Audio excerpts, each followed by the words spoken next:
Feby. Si Kent naman. Ikaw ba, Kent? Kamusta ang Boy Scout, Kent? Hindi siya Boy Scout! Joke lang. Tapos lang naming mag-camp.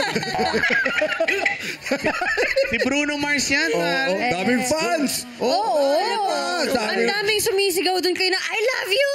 Wow. Ang daming Love you too, nagmamahal guys. sa'yo. Yes. Kamusta? Paano mo pinaghandaan yung kanta mo ngayong araw? Sa totoo lang na medyo shaky pa ako sa song ko, but I know na may tataguyod ko yan. Kasi itong song na to, dinidedicate ko to sa aking girlfriend. Oh! Oy. Nandito Kasama pa siya? mo ba siya? Girlfriend, But currently, nasa Cebu po siya. Nasa Cebu. Ano pangalan ng girlfriend mo? Batiin mo. Hi, love. Hi, Shane. Shane! Oh, I love you daw, oh. Napakatamis. Iba si Bruno Mars. Pero eto, si Kent kasi ang pinakahuling kumanta nung naglaban-laban yung 3 pangkat. Under kay Nyoy pa. Yes. And that time natanggal yung pangkat mo, hindi ba? Yes po. Anong feeling na lumalaban ka ulit ngayon para na naman sa pangkat luntian? For me, it is an honor na nabigyan na naman ako ng chance para lumaban. Yes. Thank you. Thank you so much. Saka yung nangyayari sa sa pangkat pula, hindi mo kasalanan yun. Kasalanan ng mga hurado yun. Nilaglag. Joke lang. Joke lang. Nagkataon lang talaga siguro na magagaling rin yung mga nakasabay mo. Opo. Pero nabigyan ka ng tsansa. Opo. Oo, nabigyan ka ulit ng chance. Kaya, Thank you po. Make the most out of it. Yes po. At good news din kay Kent, kasi si Kent, yung mga napalalunan niya rito, pinangpagawa niya naman ng kwarto niya. Wow! Yes po. Yes po. Ang kwarto niya, sosyal. Bakit? Sa taas yung kwarto, may hagdanan na ganun. Tapos sa baba, recording studio. Yes po. Wow, talaga? Pagkasitaan. Nasa Cebu. Sa Cebu ba yun? Sa Yes Cebu? po.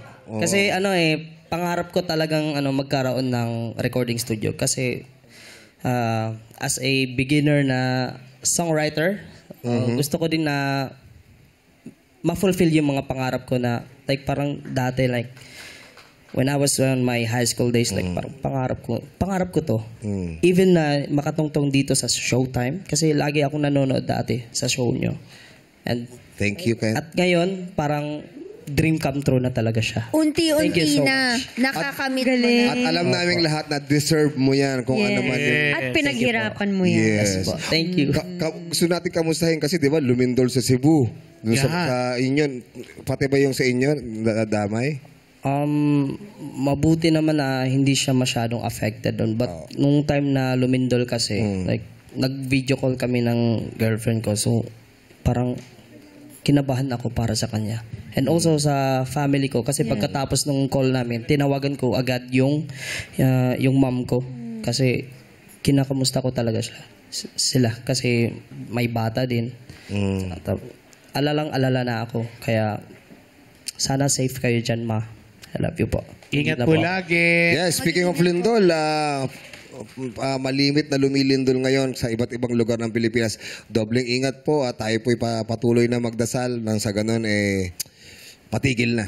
Matigil na yung... Sana po. May nagsabi sa akin, dapat meron ka daw go bag. Yung parang lagi kang... Yes. Bag na parang pwede kang umalis anytime. Yes. Sa Makati, actually, pinamimigay yan sa mga estudyante and sa mga bahay-bahay. Importante yun kasi hindi natin talaga alam kung ano na mangyayari sa bansa natin, sa Pilipinas. So, mas maganda na kung ready, di ba? Pang emergency lang. Lalo na rin po para sa mga pamilya, may mga bata. It's important that we now start being ready dahil hindi natin alam kung ano ang mangyayari. Yes.